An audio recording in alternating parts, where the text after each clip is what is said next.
परिच्छेद 30।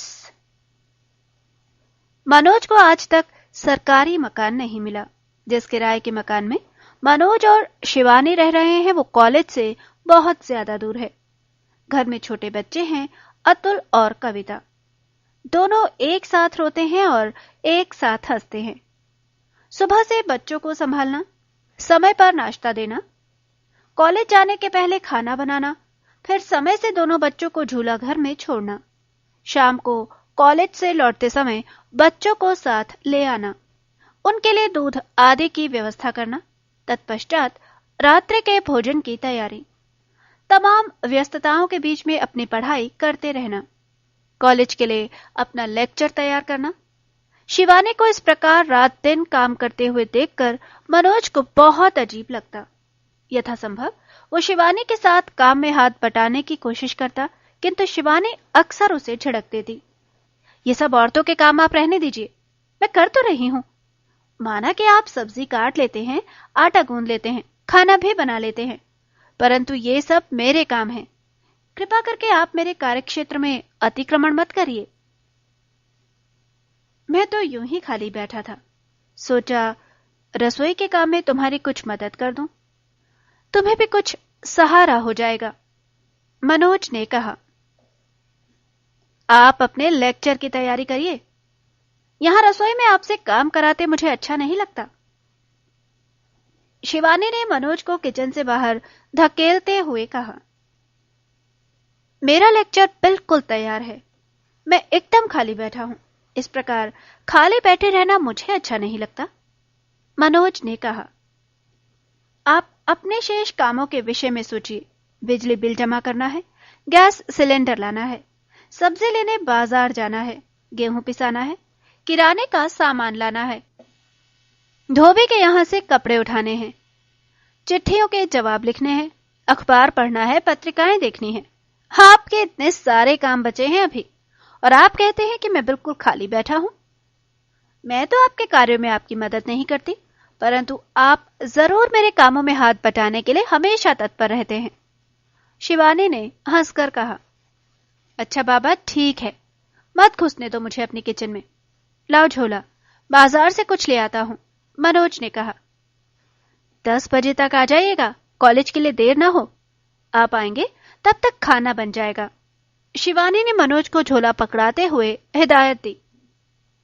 जब बीजापुर से अतुल और कविता सहित शिवानी को लेकर मनोज लखनऊ आया तो पहले ही दिन उसने शिवानी से कहा था, अब हम 2 नहीं 4 हो गए हैं, घर में काम काज ज्यादा रहेगा, बच्चों की भी देखभाल करनी होगी, फिर समय पर कॉलेज भी जाना होगा, इसलिए हम एक नौकर ढूंढ लेते हैं जो घर के सब काम निपटा दिया करे।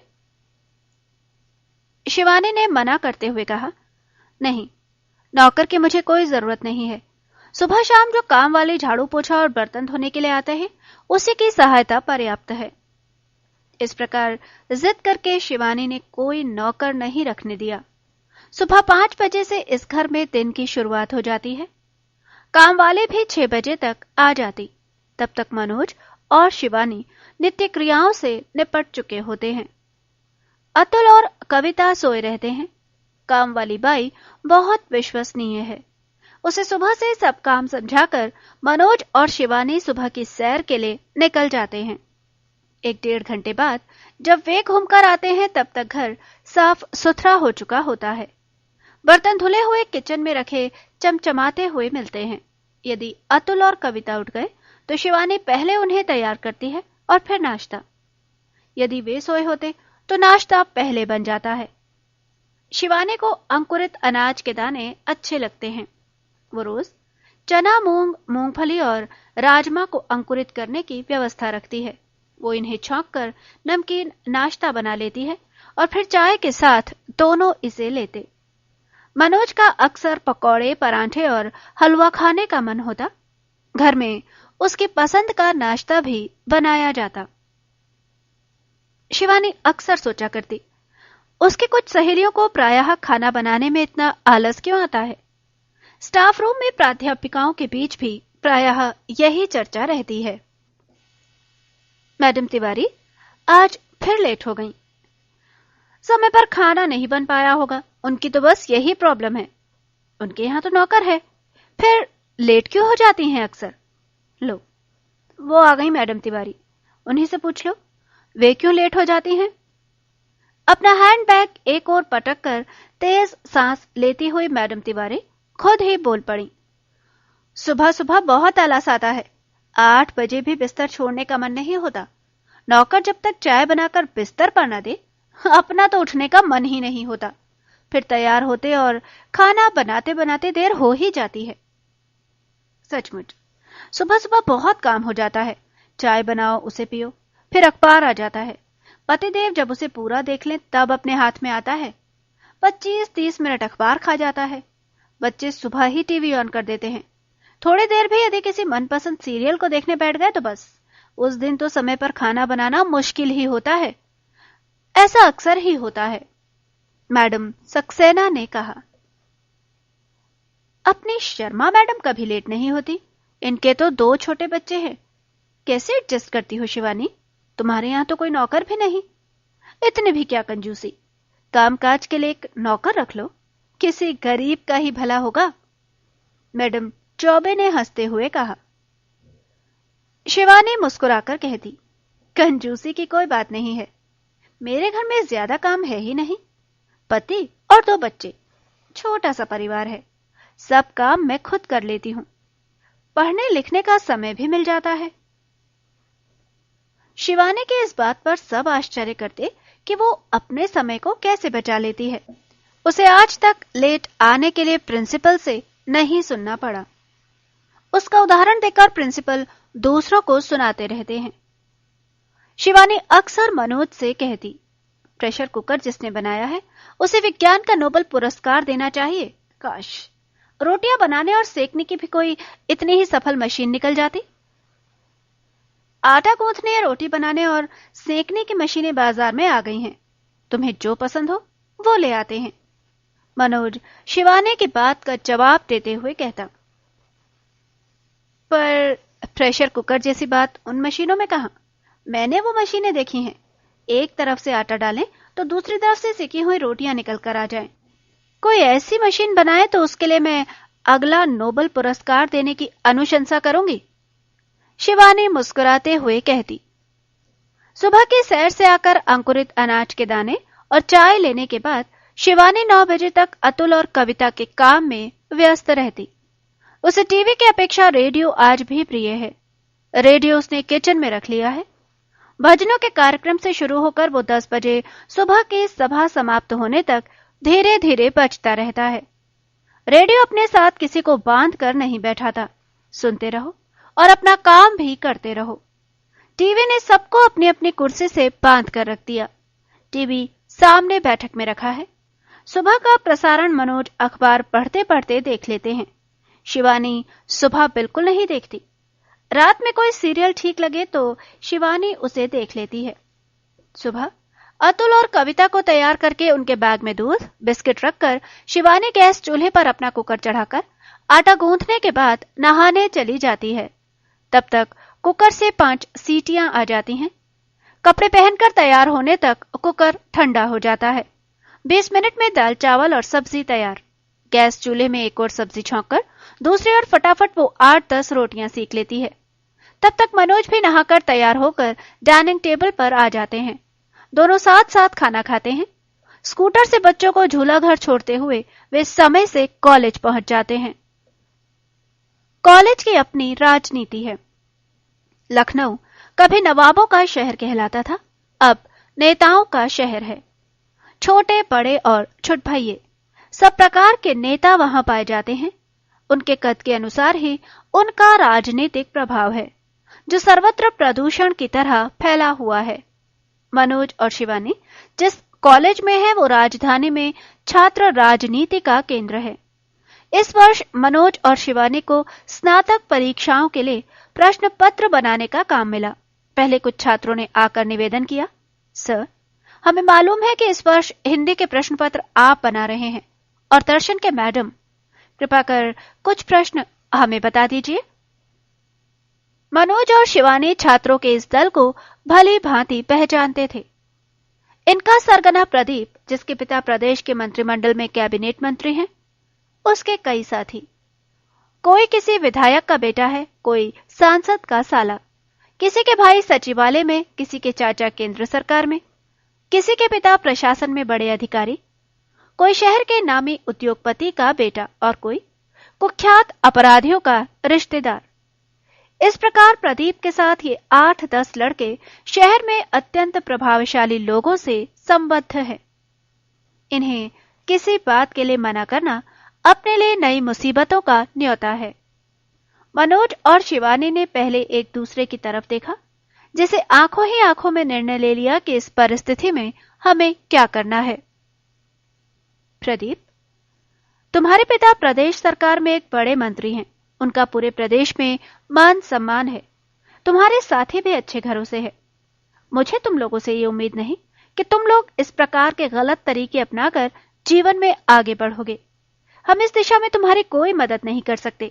बेहतर होगा तुम सब लोग मेहनत करके अपनी परीक्षा की तैयारी करो।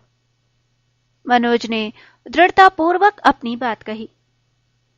सर, फिर आप अपने विषय में सोच लीजिए। वैसे हमने दूसरे सभी विषयों के पेपर मालूम कर लिए हैं। पूरी यूनिवर्सिटी में हर कोई जानता है हम लोगों को।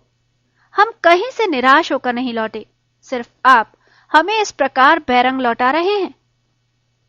प्रदीप ने शरारतन कहा। ठीक है, तुम लोग कुछ भी समझो, लेकिन हम तुम्हारी कोई मदद नहीं कर पाएंगे। शिवानी ने अपने पति की बात दोहराई।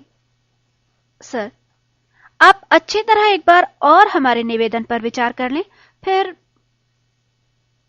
इस वाक्य में धमकी भरा स्वर था, जिसे अधूरा छोड़कर प्रदीप और उसके भाई चले गए। कॉलेज में जब ये बात मनोज ने प्रिंसिपल से कही तो उन्होंने इसे गंभीरता से नहीं लिया। प्रिंसिपल ने टालते हुए कहा, हाँ, आजकल के विद्यार्थी बहुत उच्छृंखल हो गए हैं। आप अपने स्तर पर देख लीजिए। मनोज को प्रिंसिपल के इस प्रकार के व्यवहार पर बहुत आश्चर्य हुआ। शिवानी ने स्टाफ में चर्चा की तो प्राध्यापक साथियों ने भी इस घटना को बहुत ही सहज ढंग से लिया। होता है मैडम, ऐसा अक्सर हर प्राध्यापक के साथ होता रहता है। अब आपकी मर्जी, चाहो तो उन्हें पेपर आउट करा दो या अपना ट्रांसफर कराओ, प्रमोशन रुकवाओ या और कोई मुसीबत झेलो। प्रोफेसर वर्मा की इस बात पर सब लोग हैं हैं कर हंस दिए। शिवानी को उन सब का इतनी गंभीर घटना पर इस तरह हंसना अच्छा नहीं लगा। एक सप्ताह में मनोज और शिवानी के घर पर 20-25 फोन आए, कभी किसी नेता का, कभी किसी उद्योगपति का, कभी किसी गुंडे का। सब में यही कहा जाता कि प्रदीप और उसके साथियों को पेपर आउट करा दिए जाएं। मनोज और शिवानी अपने निश्चय पर पूरी तरह दृढ़ रहे। उन्हें धमकियों भरे कई पत्र भी मिले, जिनकी भाषा के कारण उनके मन में असुरक्षा का बोध पनपने लगा। वे अंदर से डरे डरे रहने लगे कि कहीं उन पर रास्ते में कॉलेज आते जाते समय कभी घातक हमला न हो जाए। उन्होंने अपने मन की शंका को एक पत्र में लिखकर प्रदीप के पिता को रजिस्टर्ड डाक से भेज दिया। जब तक विश्वविद्यालय की परीक्षाएं समाप्त न हो गईं, उनके मन में तरह तरह की कुशंकाएं बनी रहीं। परीक्षाओं के बाद उन्होंने राहत की सांस ली ही थी कि कॉपियां जांचने का काम सर पर आ गया। बीजापुर आकर उन्होंने कॉपियां जांचने का काम पूरा किया। हालांकि यहां तक कई छात्र नेताओं ने नंबर बढ़वाने के लिए दौड़ धूप की, पर मनोज और शिवानी दोनों उनके प्रभाव, प्रलोभन और दबाव के सामने बिल्कुल नहीं झुके। मनोज और शिवानी ने प्रेम विवाह किया था। दाम्पत्य जीवन में उनका प्रेम और प्रगाढ़ होता चला गया। कभी कभी मनमुटाव भी होता था। किसी बात पर मनोज को गुस्सा आता तो शिवानी चुपचाप उसे झेलती, और जब शिवानी मनोज पर किसी बात के लिए झल्लाती, तब मनोज चुपचाप उसे सुनते रहते। बाद में दोनों ऐसी घटनाओं को याद करके बहुत हंसते। दरअसल दोनों ने ये अच्छी तरह समझ लिया था कि मन तो एक कोरा पर्दा है, फिल्म के पर्दे की तरह। जैसे फिल्म के पर्दे पर न जाने कितनी घटनाएं घटती हैं, लेकिन बाद में भी वो पर्दा सफेद ही रहता है, उन घटनाओं से बिल्कुल अप्रभावित अपने मूल रूप में। उसी प्रकार हमारा मूल रूप है असीम प्यार, एक दूसरे पर अगाध विश्वास और एक दूसरे का परस्पर सम्मान और सहयोग। यह हमारे मन के पर्दे का स्थायी रंग है। परिस्थितियां, समय और बदलते परिवेश में कई घटनाएं घटती रहती हैं, कई उतार चढ़ाव आते रहते हैं। हमारे मन के पर्दे पर कई तरह के रंगों की बौछार होती रहती है, परंतु हमें अपने मन को मूल रूप में रखना है। हमें अपने मन के उस रंग को सदा बचाकर रखना है जिस रंग में हमने सोच समझकर अपने मन को रंगा है। उस स्थायी रंग के ऊपर से न जाने कैसे कैसे चित्र गुजर जाते हैं। उन चित्रों को यूं ही गुजरते रहना चाहिए। मन सदा अपने रंग में रंगा रहे बस। इस सत्य को मनोज और शिवानी ने बहुत गहरे आत्मसात कर लिया था। प्रदीप और उसके साथियों को पेपर आउट कराकर वे अपने हित में जब चाहते तब उनका उपयोग करते। इसके अतिरिक्त धन प्राप्त किया जा सकता था। जब इतनी सहजता से धन मिल रहा हो तो किसे बुरा लगेगा? कौन उसे छोड़ना चाहेगा? परंतु धीरे धीरे इस प्रकार से धन प्राप्त करने की प्रवृत्तियां आदत में आ जाती हैं। शिवानी और मनोज का बैंक में एक सम्मिलित अकाउंट है। बहुत समय तक अनिल की पढ़ाई के लिए एक निश्चित रकम मनोज उसे भेजते रहे। जब से अनिल की पढ़ाई खत्म हुई और वो नौकरी में आया, वो राशि जो मनोज अनिल को भेजते थे बीजापुर पिताजी को नियमित भेजने लगे। उनके इस निर्णय पर शिवानी ने कभी कोई टिप्पणी नहीं की। कभी शिवानी ने अपने लिए खास साड़ी खरीद ली या किसी त्योहार पर अपने लिए कोई गहना बनवा लिया या अपनी पसंद की कोई चीज खरीद ली तो मनोज ने उसके लिए कोई आपत्ति नहीं की, वरन प्रशंसा ही की, क्योंकि मनोज और शिवानी दोनों को ये भली भांति पता है कि इस घर में दोनों के वेतन के अलावा कोई धन कहीं से नहीं आता। इसी सम्मिलित वेतन में उन्हें अपने सारे खर्चे पूरे करने हैं, इसलिए दोनों का खर्च बहुत संतुलित रहता है। उनके अर्थशास्त्र में घर परिवार की जिम्मेदारी के साथ ही बचत का भी प्रावधान है। दोनों ने अपने अपने नाम जीवन बीमा निगम से पॉलिसी ले रखी है। अतुल और कविता के आने के बाद उन्होंने इन दोनों बच्चों के नाम भी रिकरिंग डिपॉजिट करना प्रारंभ कर दिया। बजट बिगड़ता था तो सिर्फ आकस्मिक बीमारी की वजह से। साल भर में कभी मनोज और कभी शिवानी को मलेरिया या कोई मौसमी बुखार आ ही जाता था। फिर डॉक्टरों की फीस और दवाइयों के चक्कर में महीने का बजट बिगड़ जाता। अब बच्चे भी कभी कभार बीमार होने लगे। सर्दी, जुकाम, बुखार, दस्त कुछ न कुछ लगा ही रहता। मनोज और शिवानी ने कभी कोई मेडिकल बिल नहीं बनाया। उसकी प्रक्रिया उन्हें पेचीदा लगती। वे सोचते कि मेडिकल का भुगतान प्राप्त करते हुए वे इतना थक जाएंगे कि फिर बीमार हो जाएंगे। वे बीमारी से बचे रहें, इसके लिए उन्होंने अपनी नियमित दिनचर्या बनाई। सुबह की सैर को हर हालत में अनिवार्य किया। खाने में सादे भोजन को प्राथमिकता दी। तेल, घी, शक्कर और अधिक मिर्च मसालों से परहेज किया। भोजन में दूध और फलों की मात्रा बढ़ाई। एक नियमित जीवन शैली अपनाकर वे अपने आप को बीमारियों से दूर रखने की कोशिश करते। फिर भी प्रदूषण, बदलते मौसम और असमय यात्राओं में दिनचर्या बिगड़ जाने के कारण तबीयत खराब हो जाती थी। उनके जीवन में यदि कोई अभाव था तो एक अदद घर का। इसके लिए भी उन्होंने सोच रखा था कि भविष्य निधि से कुछ रुपए निकालकर कहीं जमीन खरीदेंगे, फिर बैंक से लोन लेकर धीरे धीरे एक छोटा सा घर बना लेंगे। इसके अलावा अपना घर बनाने का उनके पास कोई रास्ता नहीं था। वैसे तो कॉलेज की नौकरी में भी ऐसे कई अवसर थे जब वे प्रिंसिपल से सांठ गांठ कर किसी परचेज समिति में आ सकते थे, जहां समय समय पर अतिरिक्त धन कमाया जा सकता था। बहुत विचार विमर्श के बाद दोनों कभी किसी ऐसे निर्णय के लिए सहमत नहीं हुए जिसमें अवैध तरीके अपनाकर अतिरिक्त धन कमाया जाए। वे मेहनत करके ही धन कमाना चाहते थे। इसके लिए उन्होंने समय निकालकर ट्यूशन पढ़ाना स्वीकार किया। शिवानी अपनी दिनचर्या में बहुत व्यस्त थी। नौकर न रखने की जिद के कारण उसका सारा समय अतुल और कविता की देखभाल तथा गृहस्थी के कामों में खप जाता था। मनोज ने सुबह और रात में एक एक घंटा ट्यूशन पढ़ाने के लिए निकाला। 4-4 छात्रों के 2 अलग अलग ग्रुप सुबह और रात में ट्यूशन पढ़ने के लिए उनके घर आने लगे। मनोज और शिवानी कभी आपस में चर्चा किया करते। हमें लखनऊ में रहते हुए 5 साल हो गए, पर आज तक शासकीय आवास नहीं मिला, मनोज आह भर कर कहता। हम लोगों को शासकीय आवास नहीं मिलेगा, उसके लिए जिस राजनीतिक प्रभाव की जरूरत होती है वो हमारे पास बिल्कुल नहीं है, शिवानी मनोज की बात का जवाब देती। सरकारी नीतियां भी अजीब हैं। जो शासकीय कर्मी किराए के मकानों में रह रहे हैं, उन्हें किराए के नाम पर सरकार जितना हाउस रेंट देती है, उतने में तो एक झोपड़ी किराए पर मिलना भी मुश्किल है, मनोज व्यंग्य से कहता। राजधानी में सरकारी मकानों की लूट है। पुराने मंत्री, विधायक और अफसर मकान खाली नहीं करते। नई सरकार में नए लोग आ जाते हैं, उन्हें नए मकान दे दिए जाते हैं। अधिकांश सरकारी मकान फर्जी संस्थाएं, झूठे नेता और तथाकथित समाज सेवी हथियाए हुए हैं। अब जरूरतमंद लोगों के लिए शासकीय आवास कैसे मिल सकते हैं? उसके लिए वही तरीका है कि कोई मंत्री, विधायक अपने प्रभाव का इस्तेमाल करके किसी को मकान दिला दें, वरना किराए के मकान तो बढ़े रेट पर ही मिल रहे हैं, शिवानी असंतोष व्यक्त करती हैं। सरकारी मकान अपनी किस्मत में न सही, एक दिन हम अपने निजी मकान में जाकर रहेंगे, मनोज इस प्रकार बात को समाप्त करता।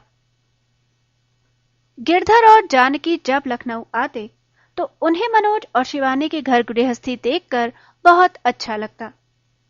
गिरधर को अपने पुराने विचारों पर अफसोस भी होता, जिनके कारण उन्होंने शिवानी के पिता को शादी के लिए मना कर दिया था। बहुत दिनों तक वे मनोज और शिवानी से नाराज रहे। वो तो अच्छा हुआ कि जानकी ने सब संभाल लिया और बहू भी बहुत समझदार निकली। आज उन बातों को सोचकर गिरधर को आत्मग्लानि होती है। जानकी ने हमेशा शिवानी में बिट्टो का प्रतिरूप देखा और शिवानी को जानकी के रूप में मां मिली, जिसकी ममता से उसका बचपन वंचित रह गया था। शादी के बाद शिवानी के बचपन की वो कमी पूरी हुई। शिवानी के पिता अक्सर कहा करते थे, बेटियों को अपने मन में सबसे पहले ये बात बिठानी चाहिए कि उनके एक माता पिता और हैं। वे दूसरे माता पिता शादी के बाद उन्हें मिलते हैं। उनका मान सम्मान और सेवा शुश्रूषा भी उन्हें उसी प्रकार करनी चाहिए जिस प्रकार विवाह के पहले वे अपने पहले माता पिता की करती रहीं। शिवानी ने अपने पिता की ये बात सदैव गांठ बांध कर रखी। मनोज का कभी किसी त्योहार पर बीजापुर जाने का मन ना हो, तब भी शिवानी जिद करके पूरे परिवार सहित हर त्योहार पर बीजापुर जाती। वो मनोज से कहा करती, त्योहार घर परिवार वालों के साथ ही मनाने का आनंद है। हमारी संस्कृति में पर्व जीवन की जड़ता को तोड़ने के लिए हैं। परिवार में जब सब लोग मिलकर एक शुभ भावना के साथ कोई कार्य करते हैं तो उसके परिणाम निश्चित रूप से कल्याणकारी होते हैं। जिंदगी का यही सबसे बड़ा सत्य है कि सबके सुख में हमारा सुख है। मित्रों, पड़ोसियों और रिश्तेदारों ने अपनी पूरी भूमिका निभाई कि किसी प्रकार मनोज दंपति के सुख चैन में कोई छोटी मोटी ही सही पर दरार डाल दी जाए। एक बार स्टाफ रूम में प्रोफेसर वर्मा ने शिवानी से कहा, शिवानी जी, आप तो एकदम सीधी सादी महिला हैं। मनोज की घर गृहस्थी आप कितने अच्छे से संभाल रही हैं, परंतु मनोज इतने सीधे सरल नहीं जितना वे दिखते हैं। आजकल मनोज भाई अपने क्लास की छात्राओं में कुछ ज्यादा ही दिलचस्पी ले रहे हैं। प्रोफेसर सिन्हा ने बात आगे बढ़ाई। हाँ, परसों मुझे भी बस स्टैंड के पास वाले रेस्टोरेंट में अपनी शोध छात्रा नलिनी के साथ दिखाई दिए थे। हिंदी के प्रोफेसर मिश्र, जो मनोज के मित्र हैं, अक्सर घर भी आते रहते हैं। उन्होंने एक नया रहस्य उद्घाटन किया। शिवानी, मर्द और घोड़े में कोई फर्क नहीं होता, दोनों की लगाम हमेशा हाथ में रखनी चाहिए। तुम तो बहुत समझदार हो। इन दिनों मनोज के रंग ढंग ठीक नहीं दिखते।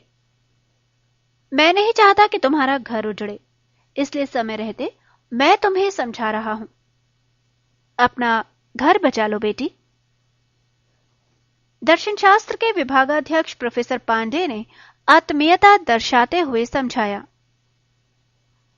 सबकी बातें ध्यानपूर्वक सुनकर मुस्कुराते हुए शिवानी ने अत्यंत सहज भाव से कहा, आजकल आप लोग मेरे पति के विषय में बहुत सी जानकारियां इकट्ठी करने में लगे हुए हैं।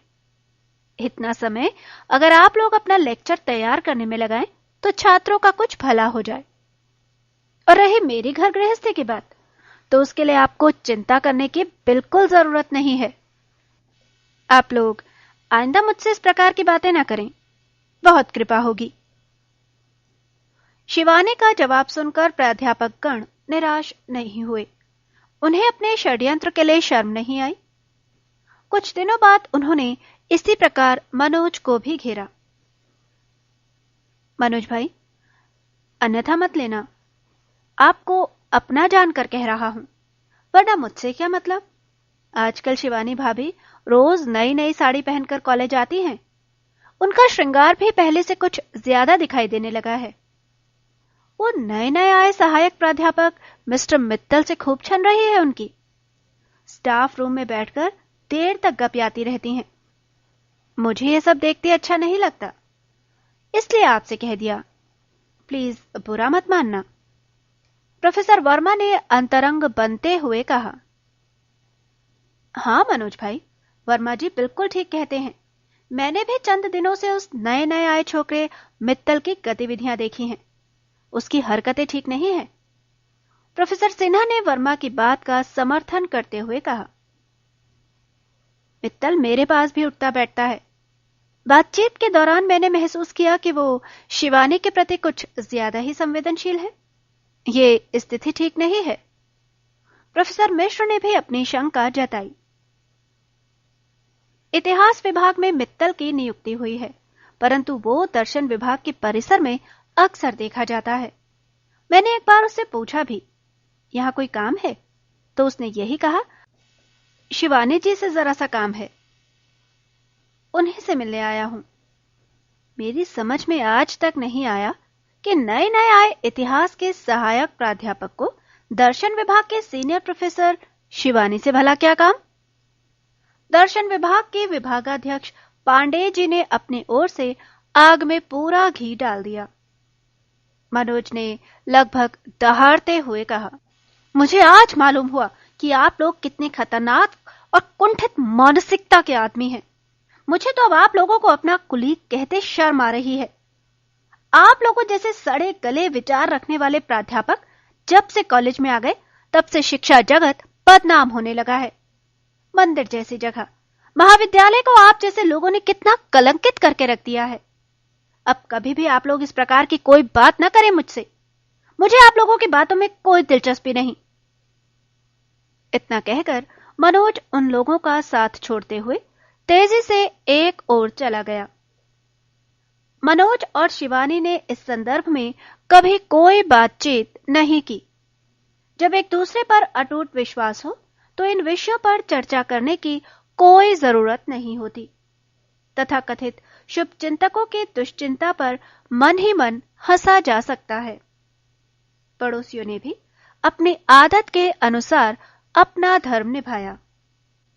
बातचीत में और व्यवहार में मनोज शिवानी ने एक जबरदस्त संतुलन बनाकर रखा था।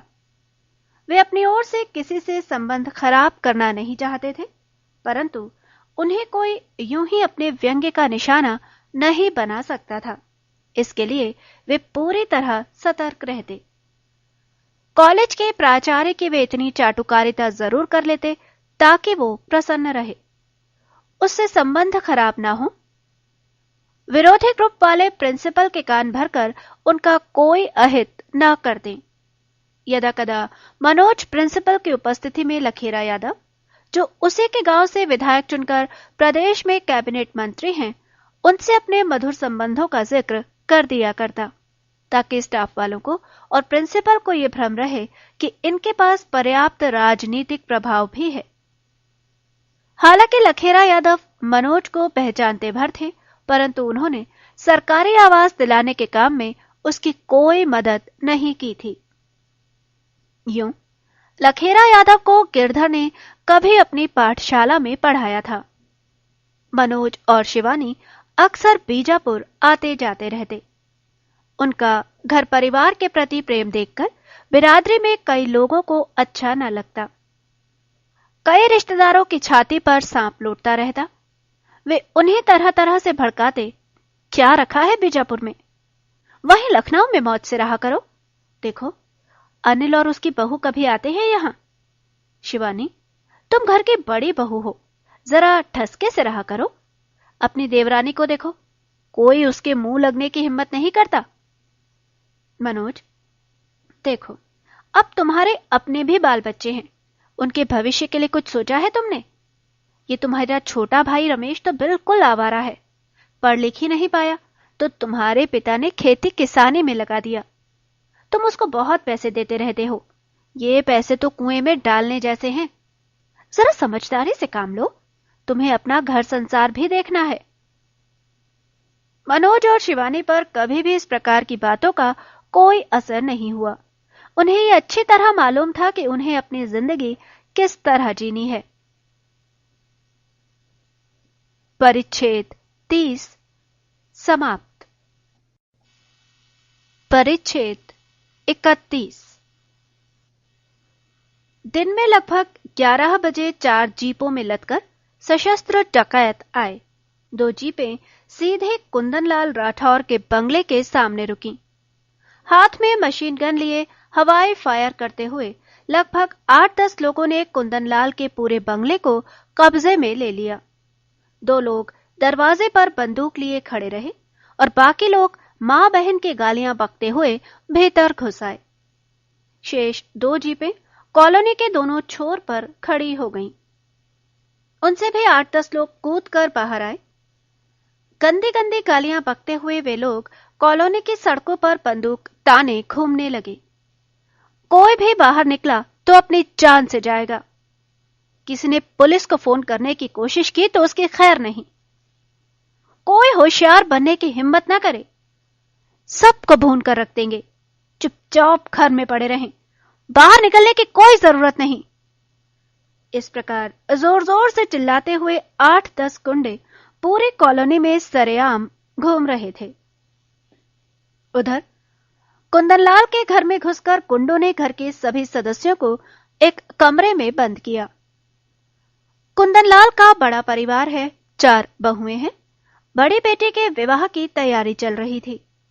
कुंदनलाल शहर के बहुत बड़े व्यापारी हैं। होटल व्यवसाय में उनका बड़ा नाम है। कई शहरों में उनके बड़े बड़े होटल हैं। शहर में चारों बेटों का अलग अलग थोक कपड़े का व्यापार है। शहर के इस छोर पर जब ये नई कॉलोनी बनी तो उसमें एक बहुत बड़ा प्लॉट खरीदकर उन्होंने यहां एक भव्य कोठी बनवाई। कई सालों से वे इसी नई कोठी में सपरिवार रह रहे हैं। बड़ी बेटी की शादी के लिए पिछले दिनों उन्होंने जेवर, कपड़े और शादी का बहुत सारा सामान खरीदा था। गुंडों का गिरोह शायद बहुत दिनों से मौके की तलाश में था। आज दिन दहाड़े उन्होंने कुंदनलाल की कोठी पर धावा बोल दिया। बंदूक की नोक पर गुंडों ने कुंदनलाल और उनकी बहुओं से उनकी अलमारियों की चाबियां छीन ली। फिर सबकी अलमारियों से नकद रुपया और जेवर निकालने लगे।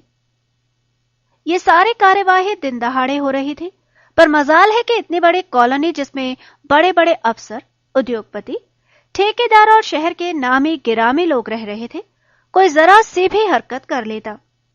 सरिता ने एक बार अपने पति से कहा, दिन दहाड़े कॉलोनी में शहर के गुंडे लूटपाट कर रहे हैं, कोई कुछ बोलता क्यों नहीं?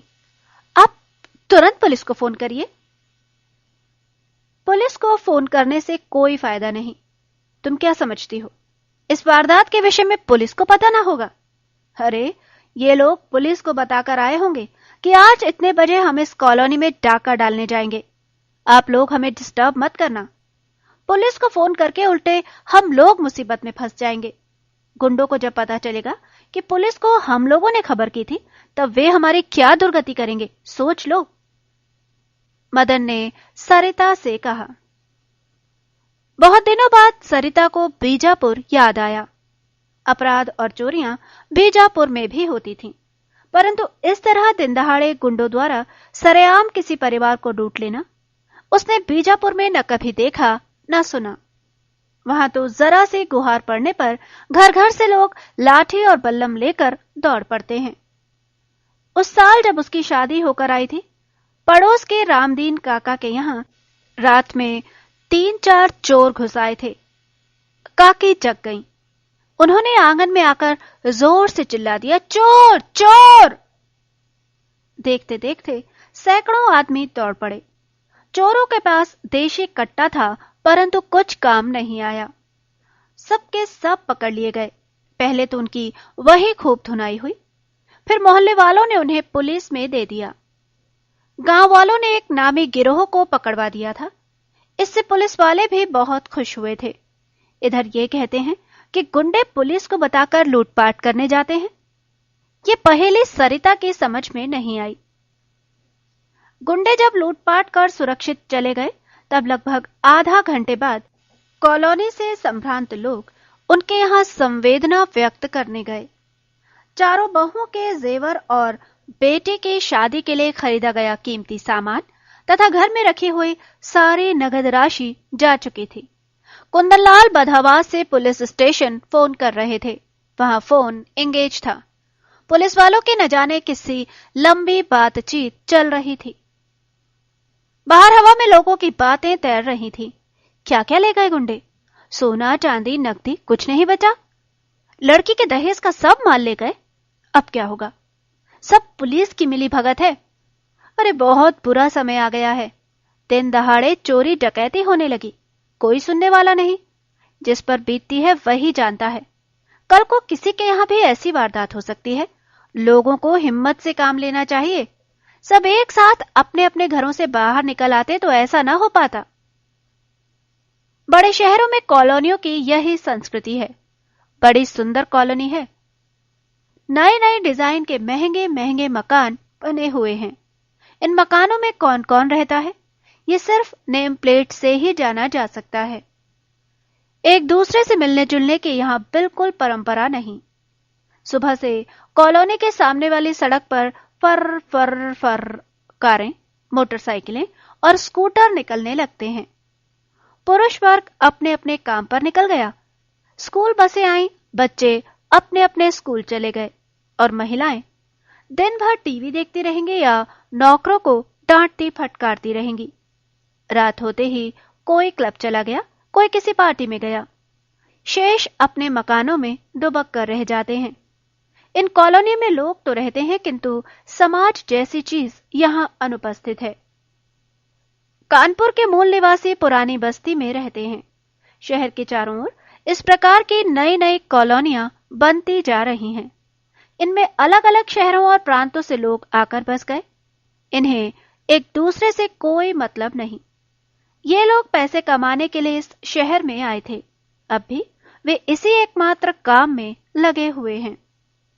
कोई पंजाब से है, कोई दिल्ली का है, कोई दक्षिण भारतीय, कोई गुजराती है तो कोई बिहार से, कोई मध्य प्रदेश से आया है। ये सब अपने अपने मकानों में रह रहे हैं। किसी को किसी से कोई मतलब नहीं। सबकी अपनी एक दुनिया है। यहाँ लोगों की भीड़ है, लेकिन उसमें सब अकेले हैं। मदन और सरिता को अब ये अकेलापन बहुत तीव्रता से महसूस होने लगा था। पूरी कॉलोनी में सिर्फ जनार्दन पटेल का एक परिवार था जहां वे अपनापन महसूस करते थे। कुछ दिनों से इन दोनों परिवारों के प्रेम में भी एक फांस आ गई थी। हालांकि मदन और सरिता ने जनार्दन दंपत्ति से क्षमा याचना कर उस फांस को निकाल फेंका था, परंतु उसकी कसक अब तक मिट नहीं पाई थी। गड़बड़ आशु की तरफ से हुई थी। आशु उर्फ आशीष शर्मा अब मैट्रिक में पढ़ रहा है। मदन और सरिता के लाड़ प्यार ने उसे पूरी तरह बिगाड़ दिया। छोटी सी उम्र में उसमें सारे दुर्गुण आ गए। सिगरेट, शराब और जुआ खेलना तो उसकी आदत थी। कुछ दिनों से वो अपनी जेब में एक लंबा सा चाकू रखने लगा। स्कूल में जब छात्रों के दो दलों में झगड़ा हुआ तो आशीष ने विपक्षी ग्रुप के एक लड़के को चाकू से बुरी तरह घायल कर दिया। मदन ने उस केस में बेहिसाब पैसा खर्च किया, तब कहीं जाकर अपने बेटे को जेल जाने से बचा पाए। इतने बड़े हादसे से गुजरकर भी आशीष की आदत नहीं सुधरी। वो किसी से भी झगड़ा मोल ले लेता और जरा जरा सी बात पर जेब से चाकू निकालकर हवा में लहराने लगता। मदन और सरिता ने उसे बहुत समझाया, डांटा और मारा भी, परंतु आशीष अपनी हरकतों से बाज न आया। एक दिन जनार्दन के बड़े बेटे हेमंत से आशीष की झड़प हो गई। हेमंत आशीष से 10-12 साल बड़ा है। जनार्दन पटेल और मदन ने मिलकर जो आशीष कंस्ट्रक्शन कंपनी बनाई थी, उसमें जनार्दन के साथ उसका बेटा हेमंत पूरा कामकाज देखता था। इस कंपनी के मुख्य कर्ता धर्ता मदन ही थे, परंतु हर बड़े काम में 3 हिस्से हुआ करते। 50% भाग मदन का, 25% जनार्दन भाई का और शेष 25% भार्गव साहब के दोनों सालों का होता था। मदन और जनार्दन दोनों ऑफिस का काम देखते। हेमंत और भार्गव साहब के दोनों साले साइट का काम देखते थे। बिना किसी भूमिका के उस दिन आशीष ने हेमंत पर आरोप लगाते हुए कहा, हेमंत, आप मटेरियल की खरीदी और मजदूरों के भुगतान में आजकल बहुत गड़बड़ी कर रहे हैं। मेरी कंपनी में ये सब नहीं चलेगा। आशीष की बात सुनकर हेमंत आग बबूला हो गया। आशीष, तुम अपनी सीमा में रहो। तुम अभी कंपनी में कुछ नहीं हो, सिर्फ तुम्हारा नाम चलता है। तुम्हें कोई शिकायत है तो अपने पिता से कहो। चाचा जी को ही मुझे कुछ कहने का हक है, तुम्हें बिल्कुल नहीं। आइंदा इस प्रकार की बात मुझसे कभी मत करना। हेमंत का बस इतना कहना था कि आशीष ने उसका कॉलर पकड़कर अपना छुरा उसके सीने पर रख दिया। लोगों ने बीच बचाव कराया, तब कहीं जाकर वे अलग हुए। उसके बाद देर तक आशीष हेमंत को भद्दी भद्दी गालियां बकता रहा। हेमंत ने अपने पिता को यह घटना बताते हुए कंपनी से अपना हिस्सा लेकर अलग हो जाने की बात कही। जनार्दन और मदन बचपन के दोस्त हैं, परंतु बेटे के जिद के सामने जनार्दन नरम पड़ने लगे। मदन को जब इस घटना के विषय में मालूम हुआ तो उन्होंने आशीष पर बहुत गुस्सा किया। बेटे को बुलाकर उन्होंने खूब डांटा, परंतु वो अपने पिता से ही बहस करने लगा। आपने ही हेमंत और उसके बाप को सर चढ़ा रखा है। आपको क्या पता बाप बेटे मिलकर कंपनी में क्या क्या घपले करते हैं। ईंट, गिट्टी, बालू और लकड़ी खरीदी के बिल कभी चेक करते हैं आप? मजदूरों के भुगतान के लिए जो राशि हेमंत ने बता दी, आप उस पर तुरंत विश्वास कर लेते हैं। मैं दावे के साथ कहता हूं, हेमंत इन सब बातों में घपला करता है। मैंने जरा उसे समझाने की कोशिश की तो आप मुझे ही डांट रहे हैं। वे बाप बेटे कंपनी में हिस्सेदार हैं। जब तुम पैदा भी ना हुए थे तब से वे हमारे साथ काम कर रहे हैं। तुमसे ज्यादा जानता हूं मैं उन्हें। आइंदा तुम कंपनी के काम में दखल मत दिया करो। मदन ने झल्लाते हुए आशीष को हिदायत दी। शाम को मदन और सरिता जनार्दन भाई के यहां बैठने गए। जनार्दन और उसकी पत्नी दोनों सहज ढंग से मिले, जैसे कुछ हुआ ही ना हो। जनार्दन ने अपनी बातचीत में उस प्रसंग का कोई जिक्र न किया। इधर मदन के मन में बहुत बेचैनी थी। वे चाहते थे कि जनार्दन कुछ कहे तो वे आशीष के व्यवहार के लिए अफसोस जाहिर करें, परंतु जनार्दन ने उस प्रकरण पर अपनी तरफ से कुछ नहीं कहा। अंत में मदन ने बात छेड़ी। जनार्दन भाई, आशीष ने आज हेमंत के साथ जो हरकत की उसके लिए हम पति पत्नी बहुत शर्मिंदा हैं। मैंने आज उसे घर पर बहुत डांटा। नई उम्र का लड़का है, तुम तो उसके स्वभाव को जानते हो। हेमंत से कहना उसके मन में कोई बात हो तो निकाल दे। हम उसकी ओर से क्षमा प्रार्थी हैं। मदन भैया, भाभी, हमें आपसे कोई शिकवा गिला नहीं। हमारा प्रेम यथावत है, परंतु मुझे नहीं लगता कि बच्चे इसी प्रकार आगे निभा ले जाएंगे। इसलिए मैंने सोचा कि मैं इस कंपनी से अलग होकर हेमंत के नाम एक नई कंपनी खोल दूं। आशीष भी अब बड़ा हो रहा है, उसे भी तो आप कुछ जिम्मेदारी सौंपिए। दोनों बेटे अपने अपने ढंग